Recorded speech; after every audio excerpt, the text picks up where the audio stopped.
Netizens may pakiusap kay Paolo Avellino matapos ang hindi magandang nangyari kay Kim Cho sa kanilang Sunday run. Hindi masaya ang mga netizens at tagahanga ng Kim Pao sa nangyari kay Kim Cho sa kanilang Sunday run kasama si Paolo Avellino. Makita sa video kung paano binangga ng isang lalaki si Kim na pahinto ng saglit ang aktres na tila nasaktan. Ngunit patuloy pa din ito sa pagtakbo na tila wala lang nangyari. Makita sa video na mukhang sinadya ng lalaki ang pagbangga sa aktres. Kaya komento ng netizens, intentionally he bumped on Kim. Ngayon lang ata hindi nakita ni Paolo yon pagkabangga kay Kim.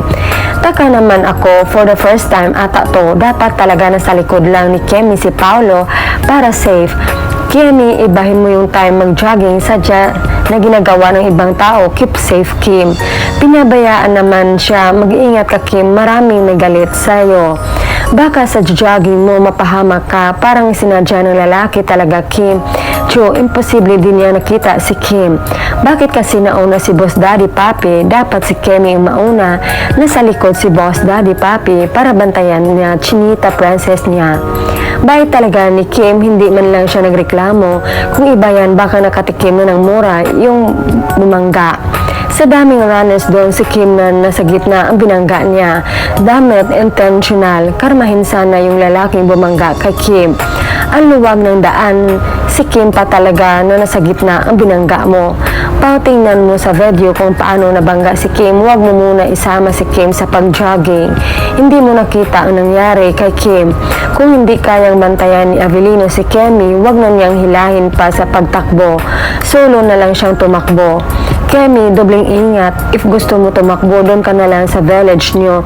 Safe pa. Kitang-kita na intentional. Si Kemi talaga ang punteriya niya. Check mo si ni Kuya, nasaktan si Kemi, napayuko tinamaan sa dibdib. Buti na hindi na outbalance si Kemi. Asa na ba si Avellino? Buti hindi natumba si Kim.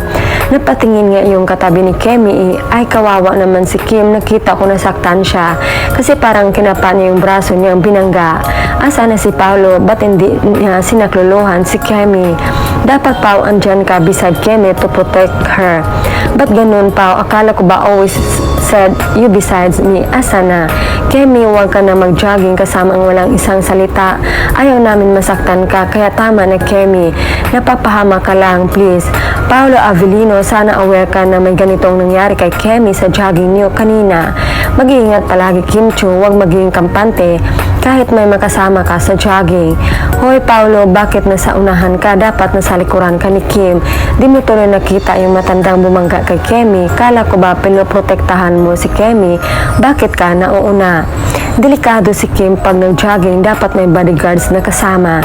Hindi siya safe. Kahit minor incident lang yan, baka start na yan. Abangan sila, dami inggit sa kanila at maraming bashers na galit. Di naman sila inaano ni Kim at Paolo. Please lang Kemi, concern lang kami mga fans. Iwas ka muna sa mataong lugar kung may physical activities. Kayo kasi mahirap na kung anong mangyari sa'yo. Last time may lalaking sunod na sunod sa'yo, tapos ngayon may bumangga sa'yo. Baka ano naman ang sunod niyan. Ang layo din kasi ni Paolo, hindi niya nakita, pati makatabi mo, wala man lang ginawa. Relax ka muna sa ganyang activities. Sa village mo na lang ikaw mag-jogging para sigurado. Celebrity ka, hindi basta-basta celebrity, so dapat ingat parate. Love you, Kemi. Tarantado bumangga kay Kemi, sinadya niya yun. Mabuti hindi sinaksak si Nico lang natulo ang luha ko. Nahawa ako kay Kim. Dapat talaga hindi na tumatakbo si Kim sa crowded, hindi na siya safe. Saka alam na scared niya, siya talaga ang target at hindi minor na yan ha. Nakita naman na napahinto din si Kemi. Mukhang nasaktan, kawawa naman kahit napapaligiran siya ng makasama niya. May ginawa ba sila? Tinignan lang siya nung isa, diretso pa din sila ng takbo. Buti hindi natumba si Kim at hindi napuruhan. Hay, wag mong idepende ang kaligtasan mo sa iba. Protektahan mo ang sarili mo. Naku Kemi, sa village mo na lang ikaw tumakbo. Mas safe pa. Total sanay ka naman na lagi kang solo tumatakbo. Dati pa, keep safe lagi.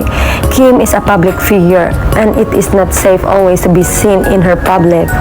May managtangka na sa kanya noon, ngayon pa open siya mag-jogging outside. Obviously, siya talaga tinarget at doon pa talaga sa baliktad na lugar tumakbo yung mama papunta sa kanya. More bodyguards needed.